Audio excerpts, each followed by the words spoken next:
আল্লাহ নবী সাল্লাল্লাহু আলাইহি সাল্লাম যেভাবে আমাদের সামনে তুলে ধরেছেন, পেশ করেছেন, তা থেকে প্রমাণিত হয় কিয়ামতের আলামা মূলত দুইটা। এক হলো ছোট, দুই হলো বড়। ছোট আলামা এবং বড় আলামা। বড় আলামাগুলো যখন প্রকাশিত হবে তখন মানুষের আর কোনো ফিরে আসার রাস্তা থাকে না। আর ছোট আলামাগুলো যখন প্রকাশ পায় তখন ধীরে ধীরে মানুষকে এই মর্মে চিন্তাশীল হতে হয়, এবং যেগুলো সুসংবাদ সেদিকে মানুষকে অগ্রগামী হতে হবে, যেগুলো দুঃসংবাদ সেগুলো থেকে মানুষকে দূরে থাকতে হবে। এর মধ্যবর্তী যেগুলো রয়েছে রাসূলুল্লাহ সাল্লাল্লাহু আলাইহি ওয়াসাল্লাম আমাদেরকে উপদেশমূলক হিসেবে বলেছেন এবং সতর্ক সাবধান করেছেন। তাহলে সুসংবাদ, দুঃসংবাদ এবং সতর্কতামূলক এই তিনটি আলামা রাসূলুল্লাহ সাল্লাল্লাহু আলাইহি ওয়াসাল্লাম তিনি আমাদের নিকটে পেশ করেছেন। আমরা আলোচনা করছি কিয়ামতের ছোট আলামাগুলো, যার একটি হলো আমানতকে উঠিয়ে নেওয়া হবে। আমানাত হচ্ছে আল্লাহ রাব্বুল আলামিনের পক্ষ থেকে একটা নেয়ামা। আমানাত হচ্ছে আল্লাহ রাব্বুল আলামিনের পক্ষ থেকে বান্দার প্রতি একটা জান্নাতে যাওয়ার মাধ্যম, জান্নাতে যাওয়ার রাস্তা।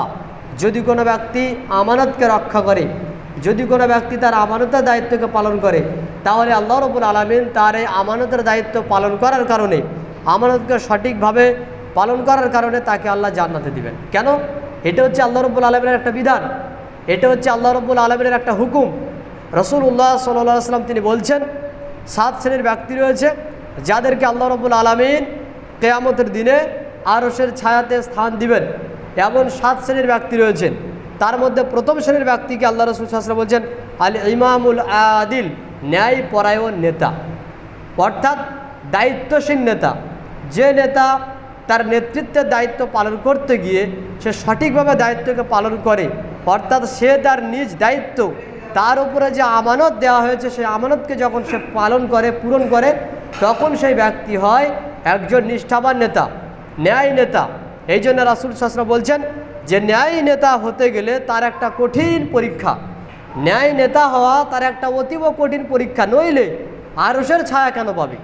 তার মানে আরশের ছায়া পাওয়াটা যেমন সহজ কর্ম নয়, তেমনভাবে নিজের নেতৃত্বের দায়িত্বকে সঠিকভাবে পালন করা সহজ কাজ নয়।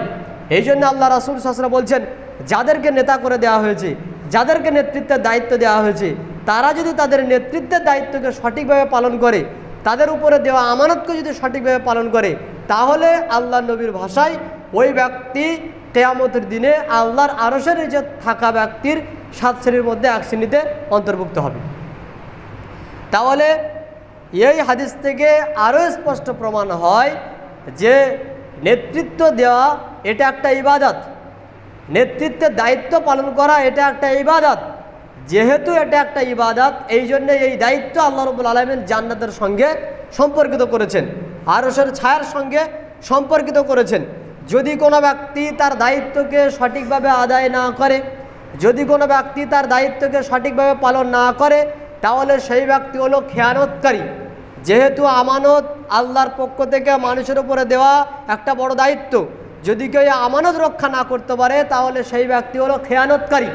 আর খেয়ানতকারীর আযাব হচ্ছে জাহান্নামের আগুন। কাজেই যারা যে দায়িত্ব রয়েছে, প্রত্যেকটা ব্যক্তি দায়িত্ব পালন করতে হবে, এটা হচ্ছে তার উপরে ওয়াজিব, ফরজ।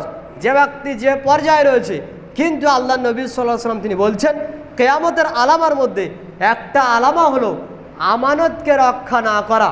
তার মানে দিনে দিনে মানুষের উপরে দায়িত্ব থাকবে, আমানত থাকবে, কিন্তু তারা আমানতের দায়িত্ব পালন করবে না, তারা আমানতকে রক্ষা করবে না।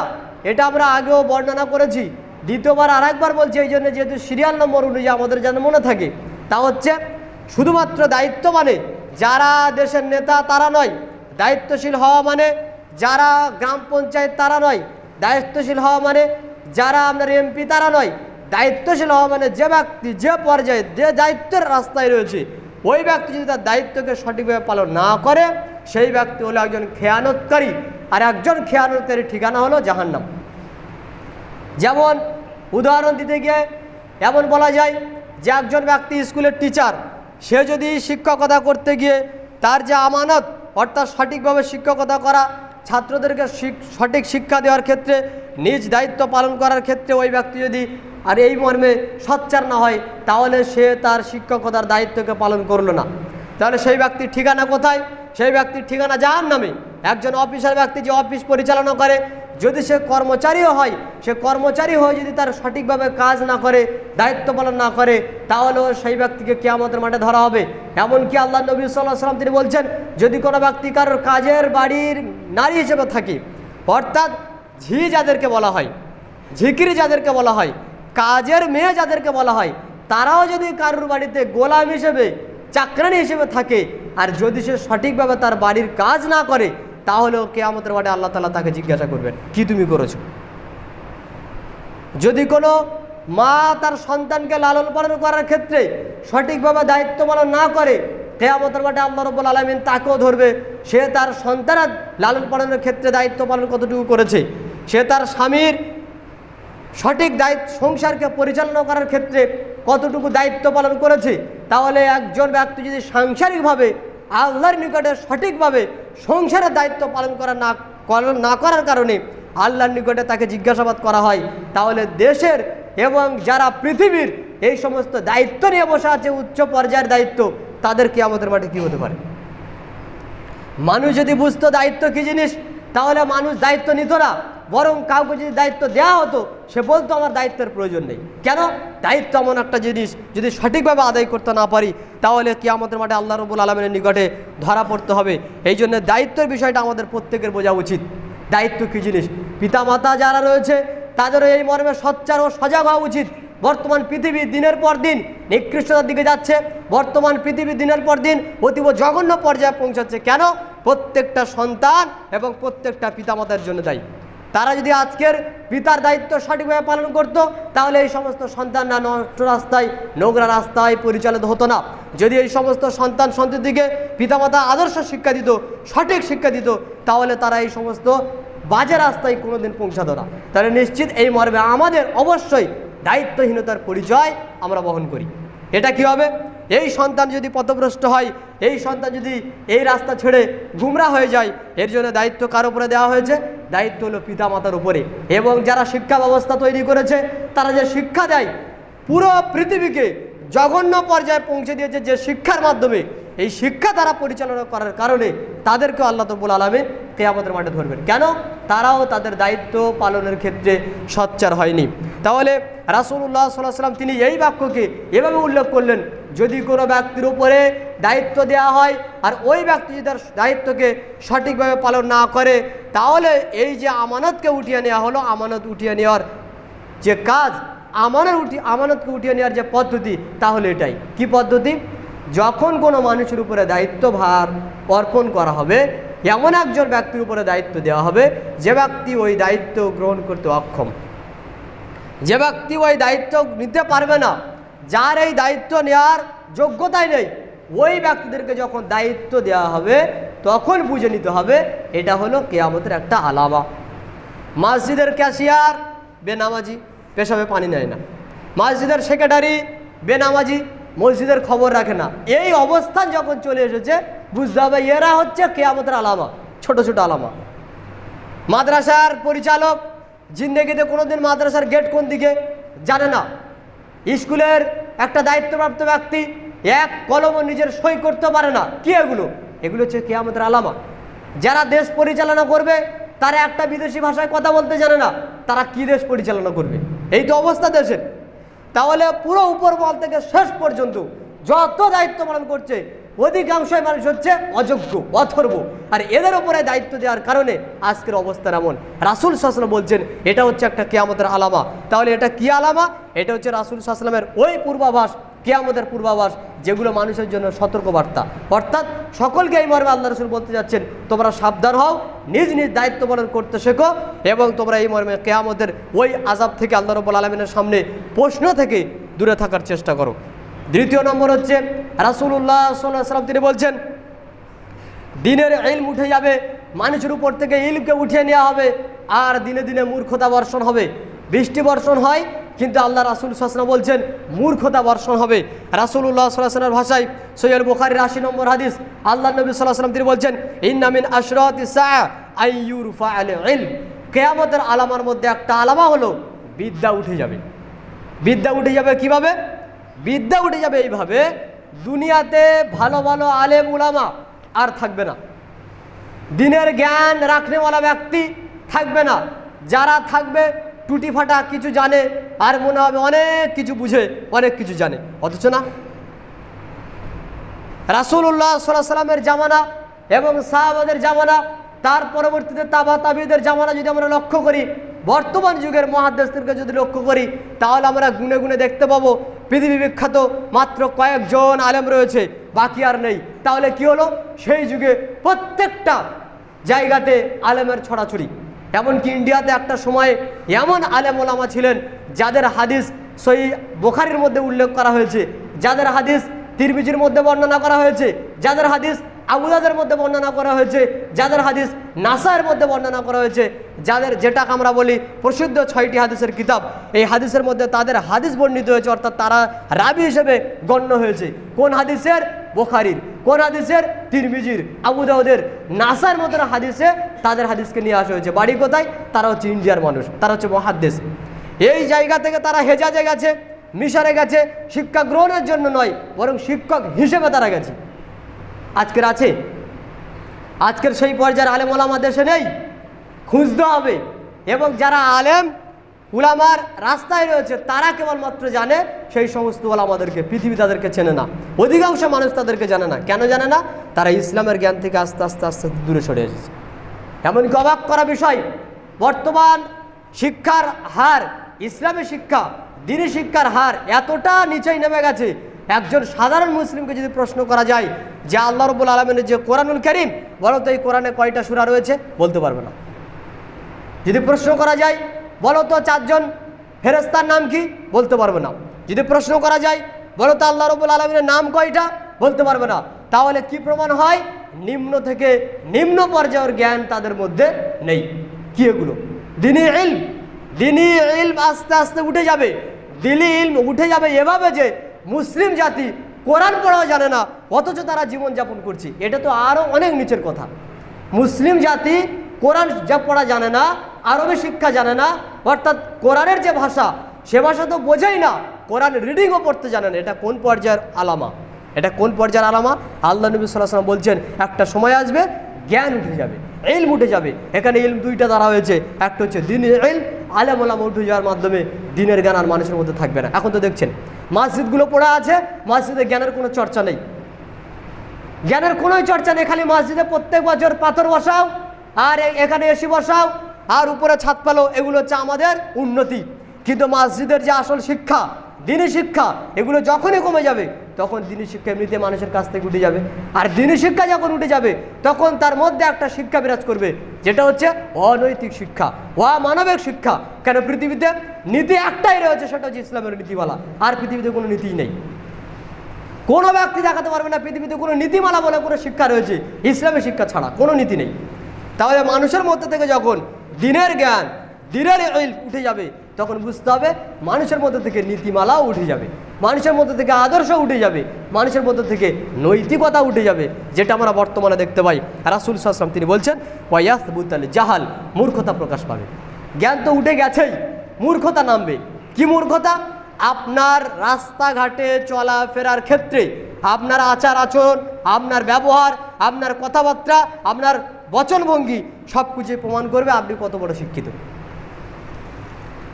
রাস্তাঘাটে চলাফেরার ক্ষেত্রে একে অপরের সঙ্গে যদি একটু কিছু হয় তো একজনের মুখের দিকে অন্যজন তাকালে মনে হবে এরা মানুষ না, কেউ, এরা পশুর চেয়েও খারাপ। এক গ্রামের কুকুর যখন অন্য গ্রামে যায় তখন 4-5টা কুকুরকে যতক্ষণ এই এলাকা থেকে বের করে দেয় ততক্ষণ থামে না, কী করতে থাকে? পিছনে লাগতে থাকে। মানুষের চরিত্র ঠিক এখন বর্তমানে এরকম হয়ে গেছে। একটু যদি কিছু হয়েছে, ট্রেনে বসে দেখেন না, সামান্য ছিটে ওঠা বসা নিয়ে আপনি বসেছিলেন, একটু দাঁড়িয়েছেন, আমি অনেকক্ষণ দাঁড়িয়ে আছি প্রায় 2 ঘন্টা, একটু বসে গেলাম, তো আমি বসলাম কেন? এই নিয়ে তার যে বাচনভঙ্গি দেখলে আপনি ভাবতে পারবেন না সে মানুষ। কি এগুলো? মূর্খতা। অথচ সে নাকি স্কুলের একজন শিক্ষক, কলেজের একজন প্রফেসর। কি এগুলো? শিক্ষা আছে, ডিগ্রি খাতে আছে, আদর্শ নেই। এইভাবে মানুষের মধ্যে থেকে শিক্ষা উঠে যাবে। ছেলে মেডিকেল ডক্টর আর বাপ সামান্য চাষ করে খায়, ছেলে মেডিকেল ডক্টর করে এসে এখন আব্বার সঙ্গে কীভাবে ব্যবহার করে? কি তার মধ্যে রয়েছে? ডিগ্রি আছে তার কাঁধে, কি নেই? আদর্শ নেই। তাহলে তার মধ্যে কি বিরাজ করছে? মূর্খতা বিরাজ করছে, মূর্খতা বিরাজ করছে। নইলে স্কুল পাঠশালার শিক্ষা দেবে নৈতিকতা, আদর্শ শিক্ষা দেবে। ওই স্কুলে মেয়েদেরকে কোমর দোলানো কি শিক্ষা? এটা কোন পর্যায়ের শিক্ষা? একটা বাচ্চা 4 বছরের 5 বছরের মেয়ে ছেলে কোমর দুলিয়ে কি উন্নতি করবে দেশের বা গ্রামের? কি উন্নতি করবে? পিতামাতার কি উন্নতি করবে? কোনো উন্নতি আছে? কোনো উন্নতি নেই। কি ওগুলো? মূর্খতা বর্ষণ হওয়া। আল্লাহ রাসূল বলেছেন একটা সময় আসবে মূর্খতা বর্ষণ হবে, কিয়ামতের আলামত রূপে কাজ করবে। কিন্তু কিভাবে হবে? আল্লাহ রাসূল বলেন তবে হবে এইভাবেই হবে যে আপনি ইহুদি এবং খ্রিস্টানদেরকে নীতিমালাকে প্রমোট করবেন, সেগুলোকে সাপোর্ট করবেন, সেগুলোকে গ্রহণ করবেন। স্কুলে বাচ্চাদেরকে শেখানো হচ্ছে কিভাবে নাচ শিখতে হয়। আচ্ছা, একটা বাচ্চা মেয়ে নাচ শিখে কী উপকার করবে বলেন তো? ওর একটা জীবনে এই পর্যায়ের নাম বলেন যে ওর নাচ এই জায়গায় কাজে লাগবে, একটা জায়গার নাম বলেন।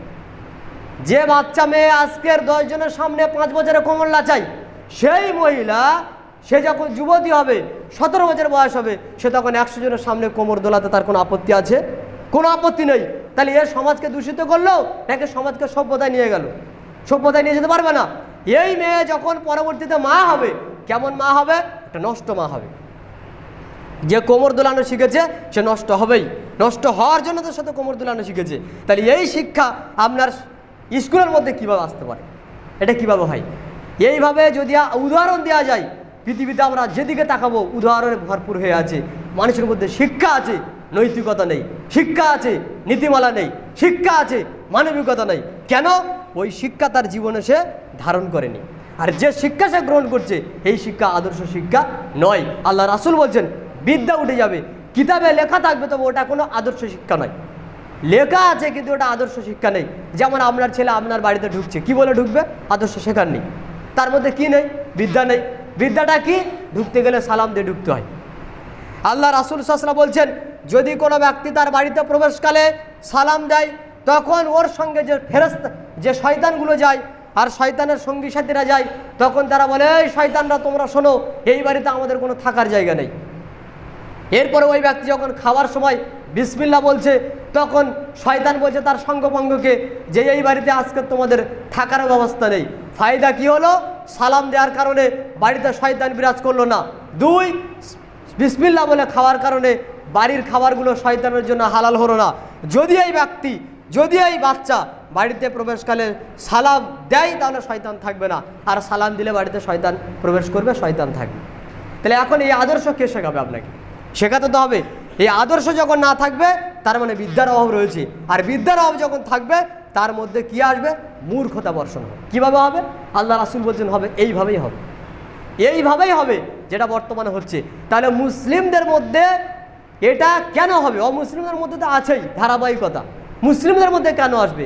এই যে বিদ্যার অভাব, শিক্ষার অভাব, নৈতিকতার অভাব, মানবিকতার অভাব। এই জন্য রাসূলুল্লাহ সাল্লাল্লাহু আলাইহি ওয়াসাল্লাম কিয়ামতের আলামা হিসেবে উল্লেখ করেছেন বিদ্যা উঠে যাওয়াকে। কেন বলতে পারে? বিদ্যা কত উপকারী, বিদ্যা কত জরুরি, তা না হলে আল্লাহ রাসূল এটাকে কিয়ামতের আলামাতে নিয়ে আসলেন কেন? বড় ভয়াবহ বিষয়। কিয়ামতের আলামা এটা হচ্ছে সতর্কতামূলক। কাজেই এই আলামা থেকে আমাদেরকে বিরত থেকে শিক্ষা অর্জন করা উচিত, ইলম হাসিল করা আমাদের উচিত।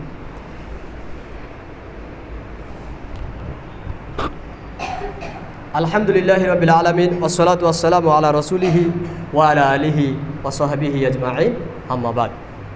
এর পরের পয়েন্ট, রাসূলুল্লাহ সাল্লাল্লাহু আলাইহি ওয়াসাল্লাম তিনি বলছেন জুলুম অত্যাচার বেড়ে যাবে। এটা হচ্ছে কিয়ামতের একটা আলামা। আল্লাহ নবী যে বাক্যগুলো বলেছেন, যদি কোনো ব্যক্তি বলে যে মুহাম্মদ সাল্লাল্লাহু আলাইহি ওয়াসাল্লাম বাক্যগুলো বলেছেন, তিনি হয়তো অন্য কোথা থেকে নোট করেছেন। পৃথিবীতে কে আছে এগুলো বলতে পারে পরস্পর? এই আলামাগুলো প্রমাণ করে মুহাম্মদ সাল্লাল্লাহু আলাইহি ওয়াসাল্লাম আল্লাহ প্রেরিত নবী, নইলে তিনি এগুলো কেন বললেন? কেন তিনি বললেন? গান বাজনা কোন এলাকায় হয় না, কিন্তু আল্লাহ রাসূল বলছে বেড়ে যাবে। কীভাবে বাড়বে? আজকের কীভাবে বাড়ছে? মিডিয়া দেখলে তো বোঝা যায় যে না কীভাবে বাড়ছে। আল্লাহ রাসূল বলছে জুলুম বেড়ে যাবে। তো জুলুম তো সে যুগে ছিল কি ছিল না? ছিল। কিন্তু বেড়ে যাবে এমন পর্যায়ে বাড়বে যে মানুষের কল্পনায় হতে পারে না যে এভাবে মানুষ একে অপরের উপরে জুলুম করতে পারে। এটা হতেই পারে না। আল্লাহ রাসূল বলছে জুলুম বেড়ে যাবে।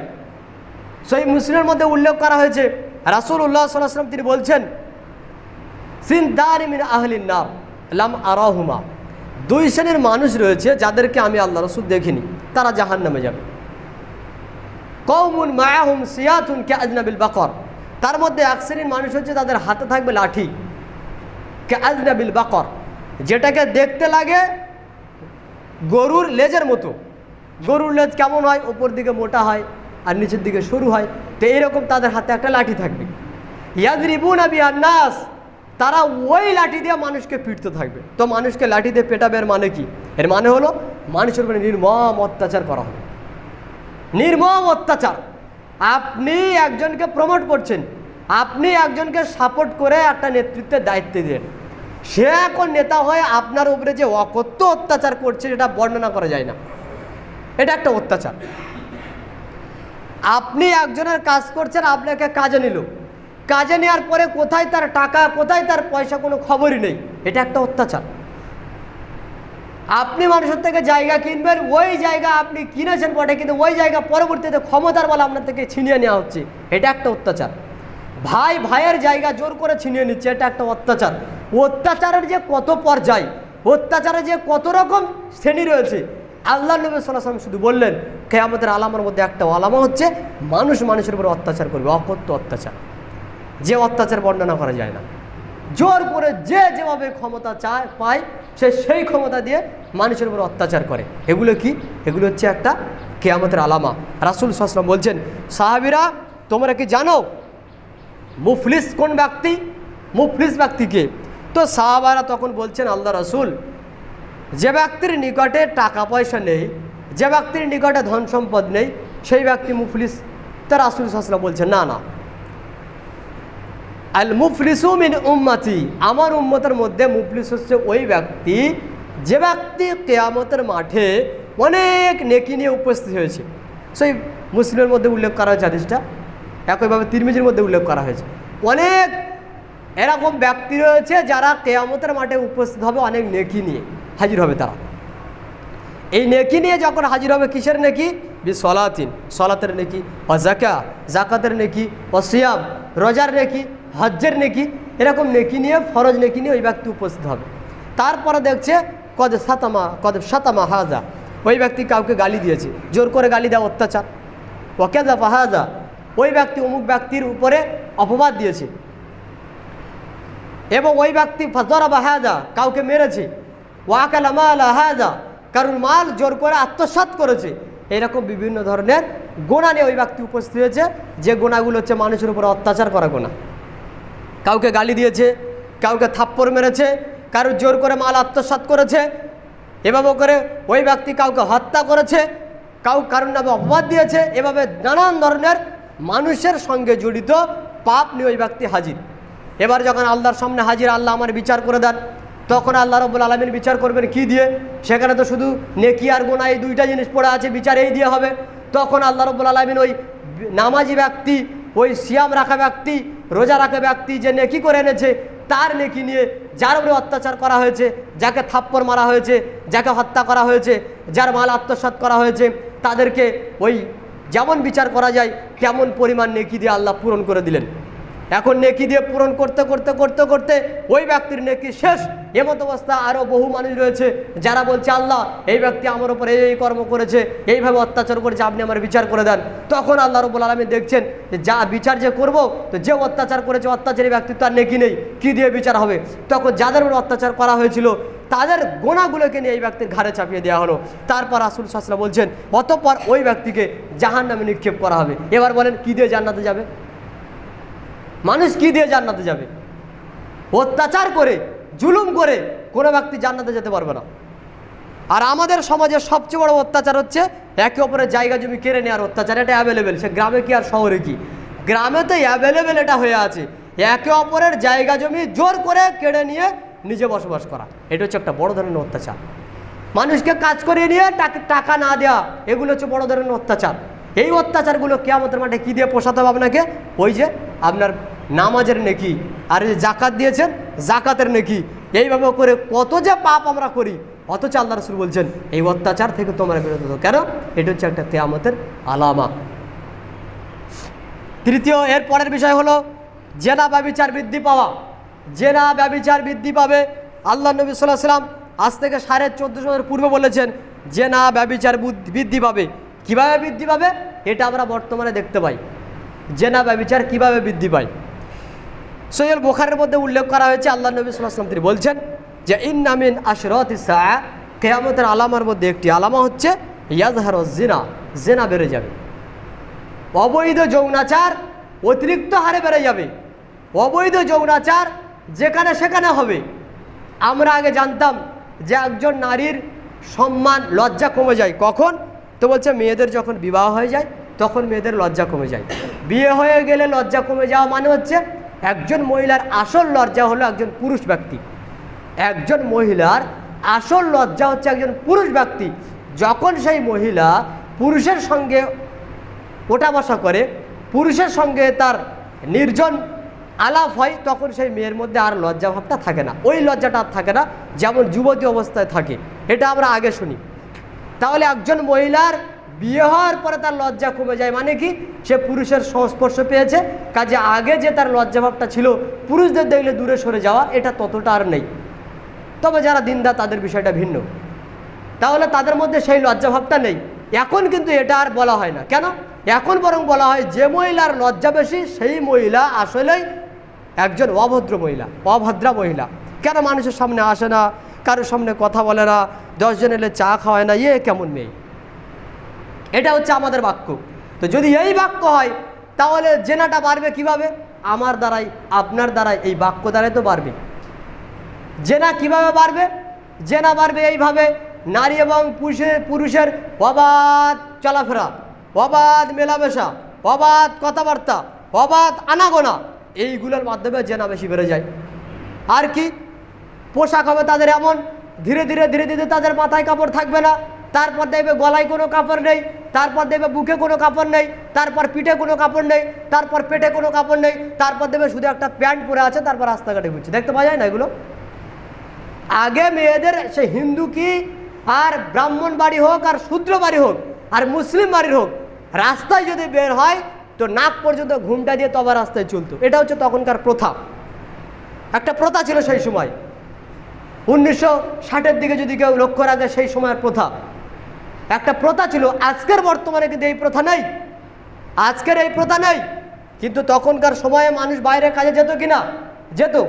পুরুষ ব্যক্তিরা বাইরে গেলে তখন ফোনও হতো না, চিঠি করে, কবে একটা চিঠি লিখলে 6 মাস পরে তার কাছে চিঠি পৌঁছাতো, তারপর খবর আসবে 6 মাস পরে ওই চিঠি এলে তবে দেখবে সে ভালো আছে কিনা। এখন সেই ব্যবস্থা নেই, এখন আরও উন্নত হয়েছে। তাহলে এখন স্বামীরা বাইরে গেলে নারীরা অন্যজনের সঙ্গে আলাপ পরিচয় করে কি করে? জেনা বাড়ছে কি করে? এই যে একে অপরের সঙ্গে অবাধ কথাবার্তা। তখন পুরুষ ব্যক্তিরা 6 মাস গিয়ে 1 বছর গিয়ে বাইরে থাকতো, বাইরে থেকে বাড়িতে এসে দেখতো আমার স্ত্রীকে যেভাবে রেখে গেছি এইভাবে আছে, বাড়ির একটা বাইরেও পা দেয়নি। কেন? নীতি আদর্শ ছিল। মহিলার আসল লজ্জা হচ্ছে পুরুষ ব্যক্তি, মহিলার আসল লজ্জা হলো তার পুরুষ ব্যক্তি। বিয়ে যখন হয়েছে তার একটাই পুরুষ রয়েছে, যেহেতু তার স্বামী। পৃথিবীর কোনো ব্যক্তি তার জন্য এরকম নয় যার সঙ্গে অ্যাভেলেবেল ওঠা বসা করা যায়। আজকের কিন্তু আমাদের বর্তমানে এমন অবস্থা না, একজন নারী তার স্বামীর সঙ্গে যে গোপন কথা বলে তার চেয়ে বেশি গোপন কথা বলে আশেপাশের গ্রামের ছেলেদের সঙ্গে। আর আমরা ওগুলোকে মনে ব্যাপার কিছু না, এমনি ব্যাপার। আপনি বাইরে যান, ওই যে নারী এরকমভাবে বেপরোয়াভাবে চলাফেরা করে, 6 মাস পরে খবর নেবেন আপনার স্ত্রী অন্যজনের সঙ্গে লাইন মারে। একদম এই স্পষ্ট পরিষ্কার বাস্তব পড়ে আছে চিত্র। কি এগুলো? জেনা বেড়ে যাবে, এইভাবেই জেনা বাড়বে। ইন্ডিয়াতে কয়েক বছর আগে অনুমতি দেওয়া হয়েছে যে একজন মহিলা যদি বিয়ে করার পরেও অন্য কোনো ব্যক্তিকে পছন্দ করে তার সঙ্গে রাত যাপন করতে চায় তো কোনো এতে সমস্যার কিছু নেই। বলেন তাহলে কিভাবে একজন ব্যক্তি তার স্ত্রীকে ঠকাবে? সরকার যদি একথা বলতে পারে যে তোমার স্ত্রী তোমার খাবে, তোমার মাখবে, আর অন্য কোনো পুরুষকে দেখে ভালো লাগলে তার সঙ্গে রাত যাপন করতে পারবে, এটা কত খারাপ কথা। সমাজ কোন জায়গায় পৌঁছে গেছে, মানুষের বিবেক, মানুষের বুদ্ধি। আর এই পর্যায়ে যদি হয়, বর্তমানে যারা ফেসবুক ব্যবহার করে, যারা বিশেষ করে ফেসবুক ব্যবহার করতে গিয়ে ওই সব উল্টোপাল্টা লাইন ঘাটে, তারা ভালো করে বুঝবে। এমন ইন্ডিয়ার বহু মহিলা রয়েছে, তাদেরকে যদি একবার বলে দেওয়া যায় যে এই দেশে প্রকাশ্যে ব্যভিচারকে জায়েজ করে দেওয়া হয়েছে, এই দেশে প্রকাশ্যে পতিতালয়কে খুলে দেওয়া হয়েছে, তারা মনে হয় প্রথমকে লাইন দেবে পতিতালয়। তাদের যে পোশাকের ঢং আর তাদের যে চলাফেরা, তাদের যে ভিডিওর ঢং, তারা ভিডিও করবে, নিজের পোশাক খুলবে ভিডিওর সামনে। কত জঘন্য, নিকৃষ্ট না হলে এই কর্ম মানুষ করতে পারে? মানবিকতা বলে কিছু মানুষের মধ্যে আছে? মানবিকতা বলে কিছু নেই। এবার কী হবে? এই পর্যায়ে যত যুবক রয়েছে যারা বিবাহ করে না তারা এই সমস্ত লাইনে হাঁটবে, লাইনে চলবে। কী হবে এখন? সমাজে যৌনাচার অতিরিক্ত হারে বৃদ্ধি পাবে। সমাজে যৌনাচার এমনভাবে বৃদ্ধি পাবে যা নদীর স্রোতের থেকেও বেশি। এইগুলো কোথায় থেকে শুরু হচ্ছে?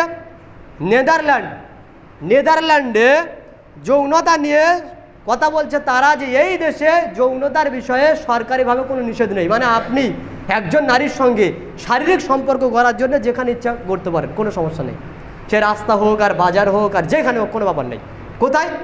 নেদারল্যান্ডে। এই অবস্থা তাদের যদি এই অবস্থা, একই অবস্থা করেছে 1887 সালে আর্জেন্টিনা কি করেছে? 1887 সালের গল্প করছে। আর্জেন্টিনা বলছে একজন পুরুষকে বিবাহ করতে পারবে, অনুমতি দিচ্ছে সরকার। বলেন শিক্ষা কোথায় পৌঁছচ্ছে আমাদের? আর বর্তমান অবস্থা যৌনতা শিক্ষা নিয়ে স্কুল খোলার জন্য সর্বপ্রথম আরম্ভ করেছে সুইডেন, যেটা ছিল 1921 সালে। সুইডেনে বলছে যৌনতা শিক্ষা দিতে হবে বাচ্চাদের স্কুলে, ক্লাসে। তারা প্রথম শুরু করলো কি 1970 সালে, তারপরে 1980 দশকে প্রায় পশ্চিম ইউরোপে বহু স্কুলে তারা চালু করেছে মাধ্যমিক এবং প্রাথমিক স্কুলে যে যৌনতা শিক্ষা দেওয়া হোক। যৌনতা শিক্ষা মানে তো বুঝেন, যে নারী পুরুষের একে অপরের যে যৌনমূলক বিষয় রয়েছে সেগুলো শিক্ষা দেওয়া হবে। এরপরে স্কুল ভিত্তিক শিক্ষার প্রবর্তন করা হয় 1990 সালে এবং 2000 সালে। প্রথম এটা চলে ফ্রান্সে, তারপরে যুক্তরাষ্ট্র, তার পরবর্তীকালে হচ্ছে স্পেন, তারপর পর্তুগাল, ইউক্রেন, আর্মেনিয়া, থাইল্যান্ড, এই সমস্ত জায়গাতে চালু করেছে কি যে স্কুলে যৌনতা শিক্ষা দেওয়া হবে। আর এখন বর্তমানে আমাদের দেশে ওই শিক্ষা পৌঁছে গেছে। একটা ক্লাস 3-তে পড়ে বাচ্চা, একটা শিশু 3-তে পড়ে, বয়স কত হতে পারে, তাকে মাস্টাররা শেখাচ্ছে। মানে বইগুলো দেখলে মনে হয় ওই পৃষ্ঠাগুলো ছিঁড়ে, আর এই পেশাব করে যেগুলো টিস্যু পেপার ব্যবহার করা হয় না, ওই টিস্যু পেপারের জায়গায় এই পৃষ্ঠাগুলো ব্যবহার করা উচিত। পেশাব করে টিস্যু পেপারের জায়গায় এই বইয়ের পাতাগুলো ছিঁড়ে ব্যবহার করা উচিত। বলছে একটা ক্লাস 3-তে যারা পড়ে তাদেরকে শেখানো হচ্ছে যে যদি তোমার কেউ আপত্তিকর জায়গাতে হস্তক্ষেপ করে, স্পর্শ করে, সঙ্গে সঙ্গে ছুটে গিয়ে তোমার গার্জেনকে বলবে। আচ্ছা, একটা ক্লাস 3-র মেয়ে বা ছেলে আপত্তিকর জায়গা বলতে তারা কি বোঝে? আপত্তিকর জায়গা আবার কি? বাচ্চা ছেলেদের কোনো আপত্তিকর জায়গা বলে কিছু আছে? তার এদেরকে যে শিক্ষা দেওয়া হচ্ছে, কি সুশ্রী দেওয়া হচ্ছে, সে যখন বুঝবে এটা আমার আপত্তিকর জায়গা, তখন সে তো হাত দিয়ে দেখবে যে আপত্তিকর জায়গায় কি হয়, ব্যাপারটা কি, দেখতে পারে কিনা। এবার এরা ক্লাস 8-এ পৌঁছে গেছে। একটা ছেলে জানে না কিভাবে একটা ছেলে বড় হয়, একটা মেয়ে জানে না কিভাবে একটা মেয়ে বড় হয়। কি দরকার তোমাকে ছবি অঙ্কন করে করে দেখানো?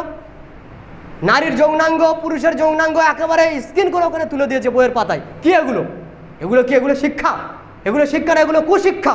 শিক্ষার প্রয়োজন হবে, তারা বুঝে নেবে আগে, পরবর্তী সময়ে তারা শারীর শিক্ষা নিয়ে পড়াশোনা করুক, তারা জানবে। তাদেরকে এত ডিটেল বোঝানোর প্রয়োজন নেই। কে বলেছে তোমাকে এইসব জিনিস? আবার এটা তো গেল, ছেলে বসে আছে, মেয়ে বসে আছে, উভয় বসে আছে, মেন্স নিয়ে ক্লাস চলছে। আপনার টিচার ক্লাস করছে কিভাবে মেন্স হয়, কেন হয়, কয়টা কারণে হয়, যখন হবে তারা কি কি করবে, এগুলো বলতে হয়। একজন মেয়ে ছেলে যখন মেন্স হবে তখন সে তার মার সঙ্গে আলাপ আলোচনা করবে, তোমার স্কুলের শিক্ষকের সঙ্গে নয়, তোমার স্কুলের ছাত্রের সঙ্গে নয়। এগুলো কি? এগুলো হচ্ছে যৌনাচার। যৌনতা শিক্ষা দেওয়ার মাধ্যমে কি করা হয়? পুরো পৃথিবীকে একেবারে মানে জঘন্য জায়গায় পৌঁছে দিয়েছে। কি এগুলো? কাজে আমাদেরকে এই সমস্ত অবস্থান লক্ষ্য করে আবার ঘুরে আসতে হবে। ছাত্রদেরকে পৃথিবীর যে জায়গায় পড়ান অন্তত আদর্শ শিক্ষা দেন, ইসলামী শিক্ষা তার মধ্যে নিয়ে আসুন, লজ্জা তার মধ্যে প্রবেশ করান, আর এই যৌনতা বিষয়ে সতর্ক থাকুন। আল্লাহ সুবহানাহু ওয়া তাআলা আমাদেরকে যতটুকু শুনিয়েছেন তদ অনুযায়ী সতর্ক আর সুমতি প্রদান করুন। আল্লাহ